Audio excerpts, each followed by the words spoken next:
Hello, my name is Delroy Constantine Sims. I'm an occupational psychologist. I'm here today to talk to you about psychometric tests. First, I'll talk about the whole issue of psychometric tests. Psychometric tests are used by employers as part of their selection process. Basically, psychometric test means psych mind. It's basically the measurement of the mind. And there are two types of psychometric tests. You've got aptitude tests, which measures real skills, and you've got personality tests, which looks at the character and nature of the individual. The other question which people ask is how and why they're used.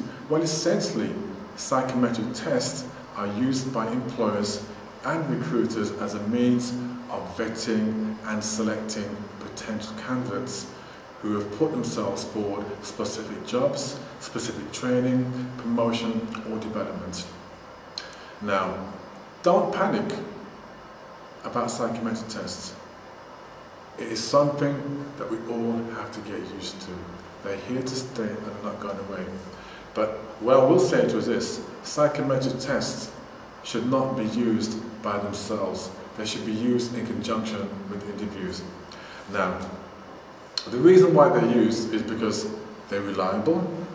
Contrary to popular opinion, yes, psychometric tests are reliable because there's been ample research to ensure the tools that are used are credible, valid, reliable, and most of all, are not biased in relation to culture, language, ethnicity, gender or age, even race. So it's important that you dispel the myths that these psychometric tests are biased. Now, you can improve on aptitude tests because there's a scoring system, and at the same time with personality tests, no, not necessarily the case, because what you do find with personality tests, people tend to say what they want to hear. But with aptitude tests, if you get a mediocre score, of course you can improve it with practice. Now, the thing with ability tests, they're no different to cognitive tests, and it's very similar to intelligence tests. The thing with aptitude tests and cognitive tests, they don't necessarily measure intelligence. They basically look at your cognitive skills, your critical thinking skills, your ability to understand complex information and respond according to a particular context. That's why ability tests are used. I give an example. If I'm a doctor or intend to be a doctor, I need to make sure that the person who's applying my course has the basic skills. And the only way I can do that is have an aptitude test. Let me ask you this: would you want a doctor to be looking at you if you're ill? No, you want to make sure that doctor's qualified. It's the same for a mechanic, it's the same for a teacher, it's the same for any profession. So that's the reason why aptitude tests are important. But in general, they tend to take about 30 minutes. They come in the form of sometimes numerical reasoning, critical reasoning, but what you will find is that they tend to be one that deals with numbers and the other that deals with English.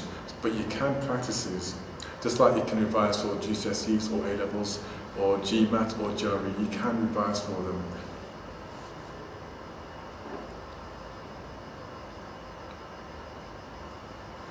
Now, with personality questionnaires, this is slightly more difficult because, as I've said before, you do find that some individuals assume that employers are looking for a particular score. Let me put the record straight. Personality tests do not have a score. All they do is give the employer, the recruiter, whoever's doing the selecting, an idea of the kind of character or personality that you are. Let me give an example. If you give the impression via your personality test that you're outgoing, effervescent and bubbly, and when it comes to the job you're shy and reserved, then clearly you've misled the recruiter in some way. So it's important that you're absolutely honest with yourself as well as your potential employers in relation to answering these tests, the personality test that is. Now, the one thing I will say to you is this: do not make the mistake of assuming that you know what employers want, because within these personality tools, We have a little device which can catch out those people who try and manage their impressions. I can't tell you the secret, but it does exist.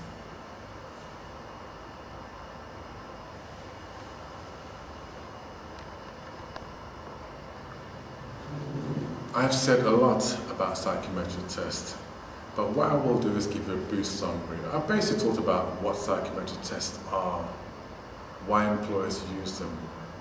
I've also looked at aptitude tests, personality tests, and I've also suggested that you can improve an aptitude test, but you can't necessarily improve on your personality. I'm not saying your personality is fixed, but it's important that you bear in mind that personality tests, aptitude tests, it's all part of the psychometric family, and it'll be here to stay. Thank you very much for your time.